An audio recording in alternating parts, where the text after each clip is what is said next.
성경에 하나님이 얼마나 좋은 하나님이신지 아시는지요? 성경에 기록된 내용만 봐도 우리를 구원하기 위해서 하나님의 아들이 죽임을 당하기까지 우리를 사랑하셨다. 방금 우리 김상호 집사님 두 분 찬송하신 그 가사처럼 그때 제자들조차 멀리 도망가고 그 밑에는 예수님을 조롱하는데도 6시간 십자가 달려 죽으시기까지 우리를 사랑하시는데 목숨을 우리를 위해 바치신 분인데 우리에게 뭘 아끼겠습니까? 그런 하나님이 오늘 본문에 하나님의 진노가 나와요. 하나님이 화를 내신다. 우리에게 문제가 있는 거 아니겠습니까? 또 감사하게도 이 성경에는 하나님이 왜 그렇게 진노하시나 징계하시나 그 이유도 적어놓고요. 또 가능하면 그 진노, 징계를 덜 받게 하시려고 돌아오게 하는 길도 말씀해요. 교회를 다니면서 이런 하나님을 모르면은 평생 교회 다닌다 해도 구원이 없어요. 믿음은 믿습니다. 단순한 그런 고백이 아니고 정신을 바짝 차려 하나님이 누구신가 알아가는 그 과정입니다. 왜 사람들이 예수를 안 믿나? 혹은 교회 다니는데도 하나님의 진노 속에 살다가 죽어서 지옥에 가나? 의외로 교회 안에 지옥에 떨어질 사람들이 많습니다. 왜 그런가? 신구약의 선지자와 사도들이 밝히는 이유는 그냥 하나님을 몰라서, 예수를 몰라서. 그래서 예수를 믿기 시작한 때부터 우리는 예수님이 누구신가 알아가야 합니다. 오늘 믿고 오늘 죽으면 천당 간다 하겠죠. 근데 살아간다는 거는 또 우리가 뭔가 결정하고 뭔가 행동을 해야 하는데 그 행동이 어떤 행동이냐 하는 거예요. 그러니 매일 믿음을 고백할 뿐만 아니라 믿음으로 살아야 하는 과정이 있어야 하는데 그게 하나님을 알아야만 그게 가능합니다. 오늘 1절에 요한이 크고 이상한 다른 이적을 보았어요. 그 7천사가 7재앙을 가진 것을 보았답니다. 그 7재앙은 요한계시록의 마지막 재앙입니다. 마지막 재앙. 마지막이라고 되어 있어요. 하나님이 알파 오메가 처음과 마지막이라는 구절이 있어도 마지막 재앙 이거는 여기가 처음이에요. 지금 마지막 재앙이라 이 재앙으로 하나님의 진노가 끝난대요. 그 뒤로 이제 진노가 영원히 없어요. 앞에 지난주에 읽었던 14장 19절에 하나님의 진노의 큰 포도주가 나오죠. 그 하나님의 진노의 큰 포도주가 오늘 본문에 7천사의 7대접입니다. 심판의 내용이 어떠하냐? 14장 20절에 보면 성 밖에서 그 털이 밟히는데 그 흘린 피가 말굴레까지 차오를 정도로 그리고 그 피가 온 사방으로 흘러내린답니다. 근데 이런 심판의 재앙이니까 요한은 이걸 크고 이상한 다른 이적이라 그럴 수밖에. 앞에 7 나팔의 재앙이 있기는 했어요. 근데 그거는 서론에 불과하고 진짜 재앙은 이제 요 15장에 나오는 7 천사의 7 재앙이라 이야기입니다. 이 재앙은 구약에서부터 신약에 계속해서 예언하는 전부 후무한 재앙이래요. 그리고 무시무시하고요. 이 재앙이 뭐 어디에서 나오나? 우리가 흔히 가지고 있는 종교성 생각으로는 무시무시하게 생긴 마귀가 그렇게 재앙을 내린다 이렇게 생각하죠. 근데 그렇지가 않아요. 이 재앙이 하나님에게서 나와요. 뒤에 5절에 보면 하늘에 정거장막의 성전이 열려요. 이 재앙이 하나님의 그 장막 안에 있는 정거궤가 있어요. 말씀이에요. 언약의 말씀이에요. 그 말씀에서 재앙이 나와요. 그리고 6절에 7 천사가 성전으로부터 나와 하나님의 집에서 나와 맑고 빛난 세마포 옷을 입고 가슴에 검띠를 하고 있어요. 재앙을 내리는 천사의 모습이 무시무시한 게 아니고 맑고 밝고 빛난 그런 모습이에요. 또 그 재앙을 담은 대접이 있는데 그 뒤에 이제 7 대접이에요. 그 대접이 무시무시 귀하게 생긴 그릇이 아니고 금대접이에요. 금하면 거룩한 기물이죠. 금대접에 그 재앙이 담겨져 있어요. 아까 정거장막의 성전에 했는데 정거궤, 법궤, 언약궤 여기에서 이제 재앙이 나와요. 하나님의 언약에서 재앙이 나와요. 좀 어스럽죠. 근데 하나님의 언약의 내용이 뭔가를 알면 간단해요.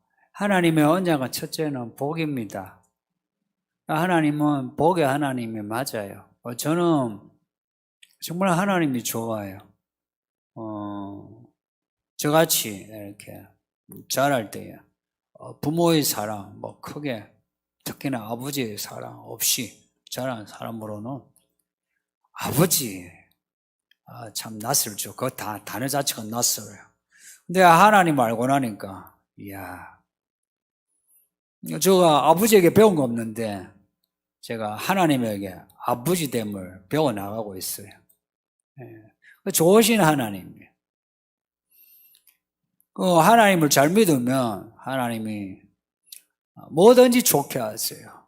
근데 하나님의 말씀을 어기면 하나님이 진노하세요. 그래서 언약의 내용이 뭐냐? 말씀을 지키면 복이요, 안 지키면 저주예요. 복과 저주예요. 그러니까 하나님과 언약을 맺는다는 것은 2 가지를 받는 거예요. 복과 저주. 근데 말씀을 어기면 저주죠. 심판을 면할 수 없어요. 이거는 하나님이 약속한 거예요. 하나님이 말씀을 어기고 죄를 지는데 하나님 가만히 계신다. 이거는 하나님의 신실함이 아니에요. 신실하신 하나님이라면 또 의로운, 여기 의롭다는 말은 옳다는 말이에요. 옳으신 하나님이라면 죄를 지으면 그에 대해 저주의 심판을 하셔야 그 옳으신 하나님이에요. 그리고 이 증거 장막이 열려 있어요. 열려 있어요.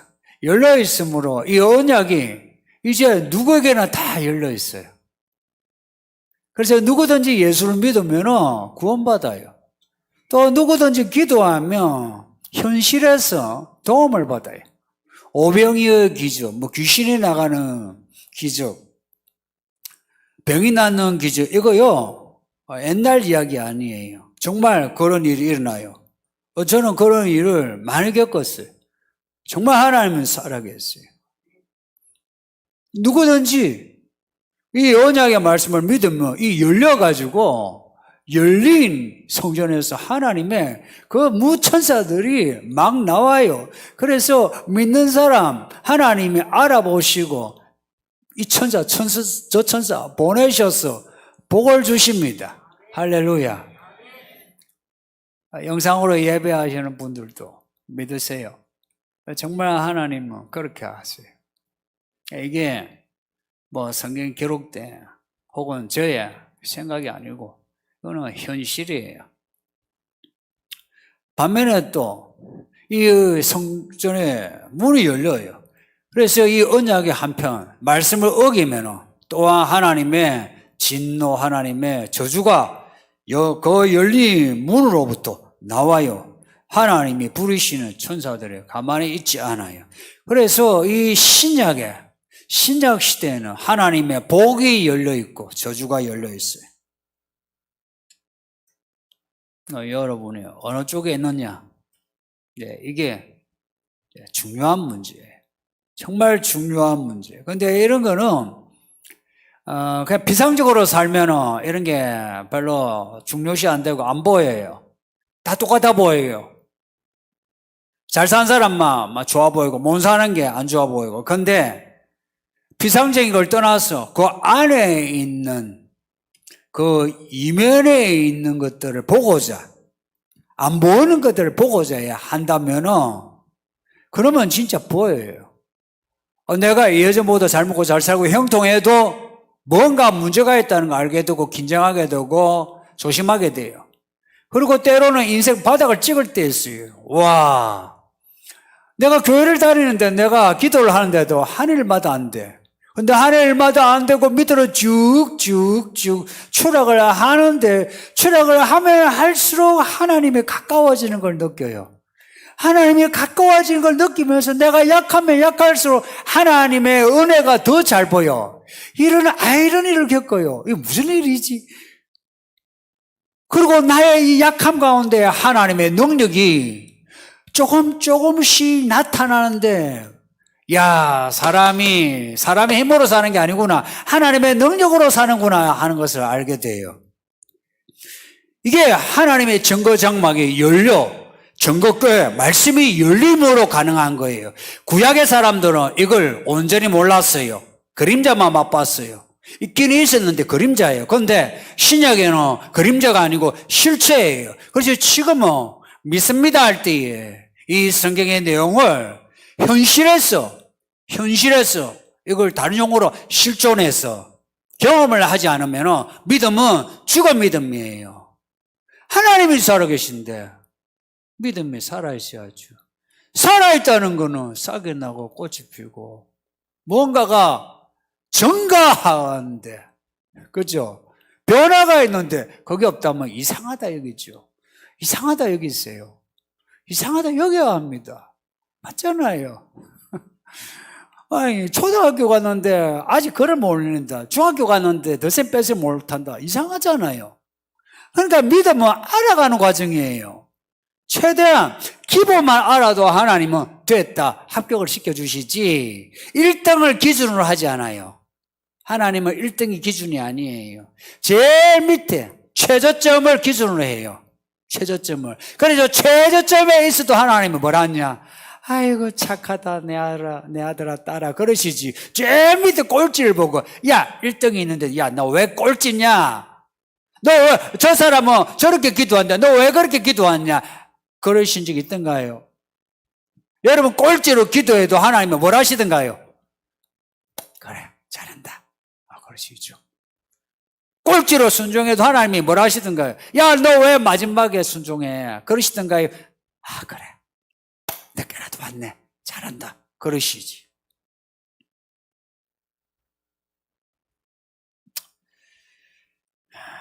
지금 성전이 열려있는 거 보셨으면 좋겠어요. 그래서 누구든지 구원받고 그래 복을 받고 또 한편 하나님의 진노가 열려있어 사람들에게 일어나고 있다는 거. 그 진노가 그 마지막에 오늘 보면 마지막 재앙이에요. 그러나 어린 양을 끝까지 따라가는 사람은 끝까지예요. 이 끝까지란 끝이 뭐냐? 예수님이 오시는 그때가 끝이에요. 그 끝점이에요. 그 끝점까지 예수님을 따른 사람에게 놀라운 일이 일어나는데 2절 4절에 이 사람들이 끝까지 예수님을 따랐던 사람들입니다. 이 사람들이 하나님 앞에 펼쳐진 유리바다, 맑고 투명한 하나님의 보좌로부터 나오는 생명의 바다, 생명의 강, 그 바닷가에 서서 하나님의 검문고, 여기서 악기를 가져갈 게 아니고 하나님의 검문고를 가지고 하나님을 찬양해요. 이 사람들 어떤 사람이냐 하니까 짐승과요, 짐승의 우상과 짐승의 수, 짐승의 표를 이기고 벗어난 사람들이래요. 이기고 벗어난 사람들이에요. 짐승을 이기고 벗어나. 그러니까 짐승을 겪은 사람이에요. 짐승을 겪는데, 짐승의 세계 속에 살았는데 여기에 굴하지 아니하고 믿음을, 이 결기를 가지고 지키고 그것을 견뎌내어 이긴 사람이에요. 이 표현이 맞아요. 견뎌내어서 이긴 사람. 그래서 인내한 사람이에요. 이 사람들이 지금 유리바다가 있어서 하나님을 찬양해요. 죽으면 죽으리라, 사로잡히면 사로잡히리라. 그런 믿음을 가지고 짐승의 시대를 견뎌낸 사람이에요. 하나님은 이들을 위해서 대환란 전에, 뒤에 나오는 그 7대접 이야기가 있어요. 그 전에 올리신 거라. 왜 올리시나? 그 앞에 환란은 인내를 위한, 연단을 위한 환란이에요. 그래서 어느 정도 겪어야 돼요. 그러나 그 뒤에 있는 대환란은 지옥이에요. 여러분이 16장을 읽으면요, 이 재앙은 부분이 아니에요. 팬데믹이란 말, 이 말이 정말 의미심장하지 않나요? 팬이란 말이. 이 판이란 말은 전 세계의 말이에요. 이제 하나님의 재앙이에요. 이전에는 부분적이었어요. 그래서 그 부분을 통해서 우리가 조금씩 연단을 받아왔어요. 그동안 전쟁, 경제난 겪어왔잖아요. 근데 이제는 팬이에요. 판이 커져서 진짜. 그 판이 커지는 지옥과 같은 그날을 우리가 견딘다는 것은 너무 힘들어. 하나님은 사랑하시는 자가 견딜 만한 시험만 주지 그 이상의 시험은 안 하십니다. 그래서 성도님들 고생했다 그렇게 너무 엄살 부리지 마세요. 고생을 하셨죠. 근데 견딜만 하신 거 아니에요? 그죠? 견딜만 하신 거 아니에요? 하나님이 견딜만 하시게 하셨어요. 모든 인류를 그렇게 하셨어요. 견딜만 하게. 근데 이 대환란, 이제 뒤에 나오는 7대접의 마지막 재앙은 못 견뎌요. 못 견디기에 이 날을 감해준 거라. 그 날 뭐 안 견디게. 그 전에 이들을 하나님이 이끌어 올리신 거라. 이끌어 올리신 거라. 이 단어에 이끌어 올린다는 말이 휴거예요. 이끌어 올리신 거라. 하나님의 사랑이에요. 그 환난을 면하게 하시거라. 성도님도 한번 생각해 보세요. 한 번씩 이제 상상하는데요. 환난이 이제 익어가요. 포도송이 익어가듯이 환난도 익어가요. 야, 세상이 달라지는데, 이 세상이 어찌 됐나? 자꾸 어려워져요. 그리고 지옥 같은 세상이 눈에 보여요. 그러한데 하나님이 혼란이 변화돼요. 우리가 이렇게 예배를 드리다가 혹은 잠을 자다가 있는데 갑자기 뭔가 전기 스파크 같은 어떤 전율이 일어나면서 이 몸의 변화가 하나님이 내 영혼을, 내 몸을 요동, 진동, 울림, 떨림을 주면서 갑자기 내가 빛이 되어 쑥 올라간다. 그리고는 하나님의 유리바다에 서서 하나님을 바라보고 그 유리바다, 그 투명한 바다 밑에 이 세계의 재앙을 보게 될 때에 아무도 안 시켜도 모두가 노래를 할 수밖에. 건너온 거예요. 재난을 건넌 거. 환난을 건너온 거예요. 그래서 모세의 노래를 부를 수밖에 없어요. 모세가 홍해를 건너 그 건너편에서 그 바다를 보면서 그 바다를 건넌 거 거기에 수장되어가는 이집트 군사들을 보면서 그 하나님이 구원하시는 은혜로 나의 힘이시여 나의 구원이시여 나의 원수를 수장시키는 하나님이시여 모세의 노래 그 노래를 부를 수밖에 없어요. 하나님의 그 시온산에 섰고 그 시온산이 유리바다고 유리바다가 하나님의 보좌 앞이고 거기에 서서 하나님을 찬송하고 그 구원을 노래하지 않을 수가 없어요. 그러니 그 부르는 노래가 모세의 노래요. 어린 양의 피로 사함을 받아 구원을 받았으니 어린 양의 노래가 될 수밖에. 오늘 이 본문에도 그렇죠. 주 하나님 고 전능하신 이시여 주의 길이 어렵고 참되시도다. 옳고 옳도다. 내가 예수 믿은 게 정말 옳은 선택이었다. 주여 누가 주의 이름을 두려워하지 않을 수 있습니까? 다 주의 이름을 두려워하고 그 앞에 벌벌 떨며 그 앞에 무릎을 꿇고 용서를 빌고 은혜를 받으라. 이 노래 아닙니까? 오직 주만 거룩하시니 만민이 주를 경배하리이다. 하나님을 어린 양을 찬양하지 않을 수 없죠. 지금은 이제 우리가 뭐 찬양하다가 딴 생각하다가 그러죠. 근데 그날의 그 감동을 가진 사람은 아무도 그냥 시키지 않아도 똑같은 말이에요. 주는 나의 힘이시오 구원이시오 전능하신 하나님. 만민아 주를 경배하라. 하늘아 땅아 주를 경배하고 찬양하라. 그럴 수밖에 없어요. 그죠? 그 찬양하는 무리에 들어갑시다. 이제 시간이 갈수록 자꾸 혼란스러워요. 혼란스러우면 사람들이 자꾸 방황해요. 교회 안에도 방황한 사람 많거든요.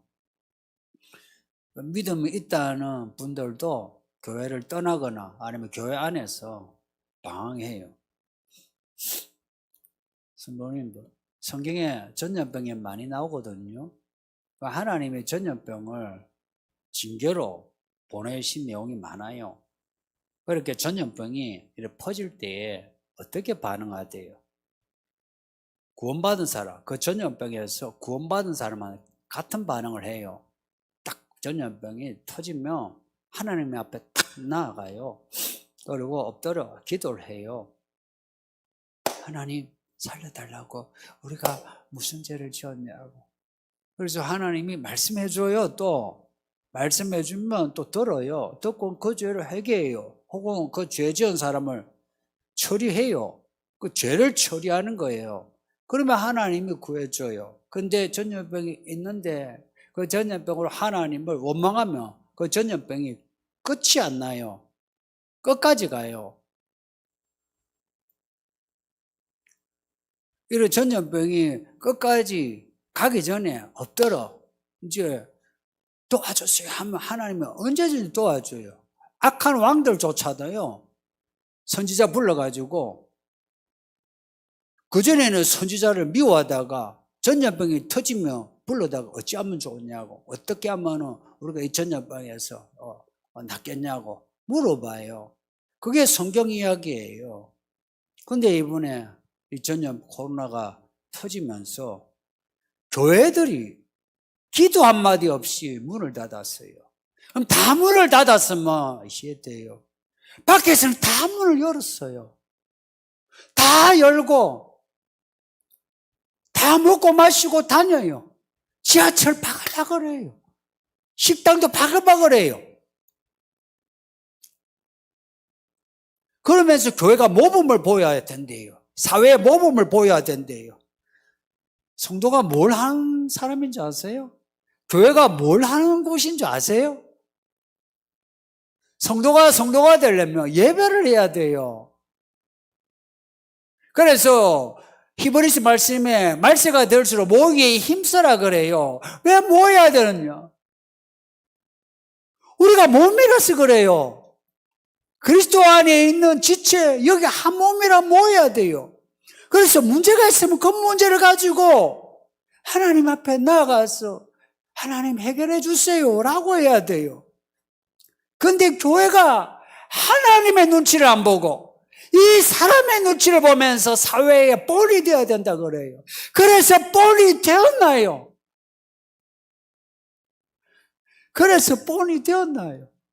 본이 되기라도 했으면은 아이고 얘라도 하죠.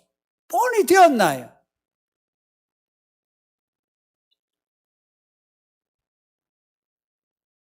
전쟁이 터지고 경제난이 터지면 교회의 수준이 드러나요. 성도들의 개별적인 믿음의 수준이 나타나요.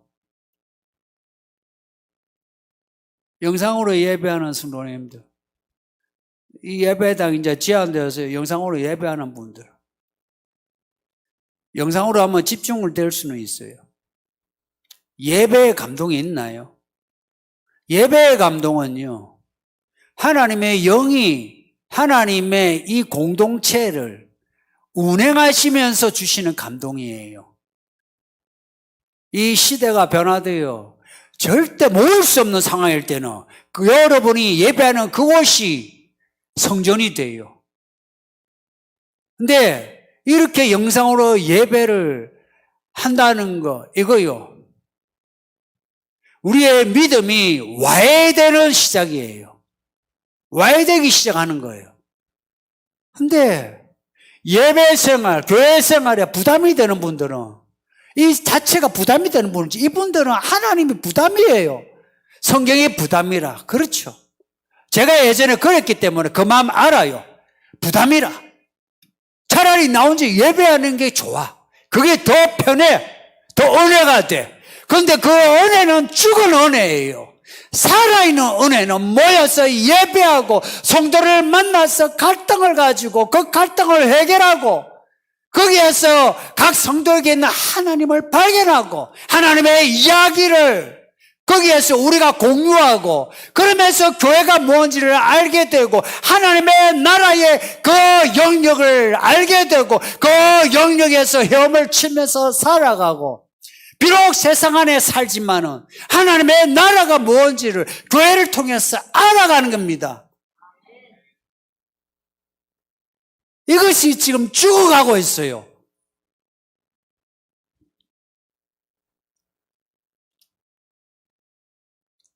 성경도 모르고 성령도 모르면서 교회는 이래야 된다 저래야 된다 이야기를 해요. 지금 교회 안에 목사, 장로, 집사 이런 분들이 성경도 잘 모르고 성령도 충만하지 않은 채 이래라 저래라 그래요. 성도님도 교회는 사람 소유가 아니에요. 제가 목사 마이크 잡으니까 권력자인 것처럼 보이죠. 아니고 종이에요. 저도 꼼짝마오예요. 저도 제 마음대로 좀 하고 싶어요. 목회를 제 마음대로 하고 싶어요. 이 교회가 그냥 숫자를 늘리는데 제가 재주가 있어요. 하면 해요. 안 해요. 못해. 하면 죽어. 인생을 걸고 목회를 시작했는데 목회하다가 죽을까봐 못해요. 하나님의 소유.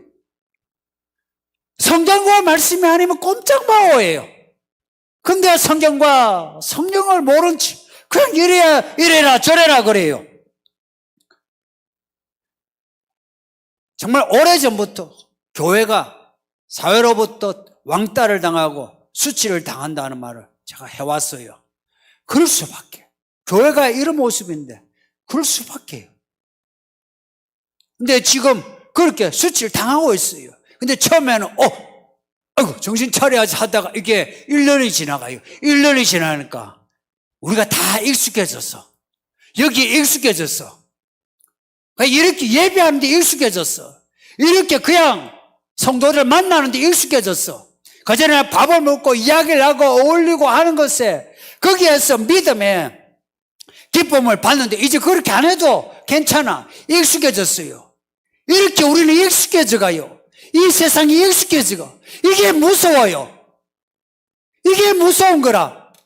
익숙해져가는 여러분을 제가 어떻게 되돌릴 수 있겠습니까? 되돌릴 길이 없어. 이제는 잃을 자를 잃게 돼요. 얻을 자를 얻게 돼요. 불의한 자는 계속 불의하게 되고 알곡은 알곡이 되어가요. 이 얼음을 아무도 막을 수가 없어. 이제는 알곡은 알곡으로 되어가고 가라지는 가라지가 되어가요. 그런데 그 선택을 누가 하느냐? 내가 해요. 그래서 저는 제가 껴있으려고 해요. 껴있으려고 그래요. 어떻게 껴있냐? 말씀과 성령밖에 없어요. 말씀과 기도밖에 없어요. 그리고 순종하는 거예요. 예수님이 언제 오시나? 몰라요. 휴거가 언제 있나? 몰라요. 모르기에 껴있는 거죠. 껴있는 사람은요, 달라요. 아침에 일어날 때 알람을 끄면서 껴있는 사람은 짜증내면서 알람을 끄지 않아요. 아, 피곤한데, 시간 됐네. 빨리 씻고 가야지. 이러지. 오늘 또 하루가 시작돼. 이러지 않는다 이 말입니다. 그리고 무슨 일을 하든지요. 그 일에 대해서 짜증과 분노, 이게 아니고요. 이걸 해야지. 이걸 하나님이 어떻게 하기를 원하시나? 그걸 생각해요. 힘들죠. 일도 힘들고 사람과 부대끼는 게 힘들죠. 힘들기에 하나님께 도움을 청하면서 어떻게 하면 저 사람하고 안 부딪히면서 일을 하나? 어떻게 하면 이 일을 하는데 내가 하나님의 이름이 욕먹지 않도록 일을 잘하나? 내가 하나님께 물으면서 하게 되죠. 어떤 상황에서도 사람을 탓하지 않죠. 아내를 탓하지 않고 남편을 탓하지 않고 부모를 탓하지 않죠. 직장을 탓하지 않죠. 직장의 상사를 탓하지 않죠. 탓할 수가 없어요. 하나님의 나라가 우리에게 있는 걸 아는 사람은 탓할 수가 없어. 탓하라. 불평하라 해도 불평할 수가 없어요. 불평 못해. 왜 못하느냐? 이유는 딱 하나예요. 내 은혜가 내게 족한 거예요. 지금 내게 족한 거라. 족한데요. 무슨 불평을 해요? 이렇게 하루하루를 보내게 돼요. 매일매일 회개하면서. 하루하루를 보내면서. 그래서 두루마기를 빤다 그러죠. 늘 빠는 거예요. 지금은 이제 이렇게 갈라져요. 이렇게 하루를 진짜 믿음으로 굴러가는 사람. 또 하루를 악의 눈덩어리처럼 살면서 자꾸 악해지는 사람. 갈라져요. 갈라지는데 세상은 또 교회 안의 사람들조차 믿음으로 살고자 믿음으로 결단하고 행동한 사람을 우습게 봐요. 아이고 고지식하다 그래요. 제가 많이 들었던 소리가 고지식하다는 소리예요. 웃기는 소리라. 제가 고지식해 보여요? 고지식이 뭔지 아세요? 답답한 사람이다 이 말입니다. 그 한문을 떠나가지고 답답한 사람, 트렌드를 못 따른 사람 그래요. 트렌드가 뭔지 아십니까? 트렌드는 시대의 경륜이에요. 스타일이 아니고 트렌드 할 때 시대의 경륜을 따라가는 사람, 그 사람이 가장 앞선 사람이에요. 믿는 사람이 가장 시대에 맞는 사람입니다. 세련되고요. 고상하고요. 며칠 전 그 책에서 제가 어느 구절, 한 구절을 읽었는데 그 구절이 되게 인상적이었어요. 뭐라 했냐면 앞에 여러 말들을 하다가 인생은 달리기가 아니다. 또 뭐라고? 단거리 마라톤 아니다. 장거리 마라톤도 아니다. 인생은 산보다 그래요. 그거는 사람들 이제 위로하려고 하는 그런 글이에요. 위로가 되죠. 산보. 인생은 산보. 산보는 뭡니까? 일로 갔다가 저리로 갔다가 저기가 좋네. 저리로 갔다가 이게 산보죠. 정말 그렇게 인생이 산보 같을까요? 그러면 처음과 끝이 없을 거예요. 산보 같으면. 인생은 처음과 끝이 있어요. 인생은 기업이에요. 인생은 내가 투자를 하고 이윤을 남겨야 하는 기업이에요. 또 인생은 농사예요. 심고 가꾸고 거둬야 돼요. 거둘 때가 있어요.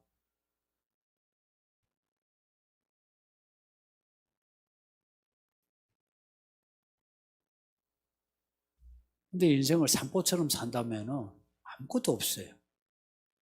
언젠가 결산해서 손익계산할 때 있고요. 거둘 때가 있어요. 성도님들.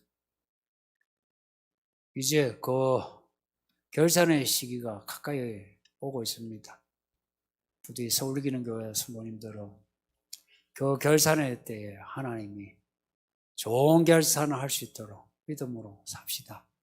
그리고 하나님이 추수하실 때에 알곡이라 하고 기뻐하시며 우리를 하늘로 올리시는 그런 처음이고 열매가 되시기를 바랍니다. 오늘 말씀을 주신 하나님께 감사합시다. 합심해서 같이 기도하겠습니다. 다 같이 기도하겠습니다.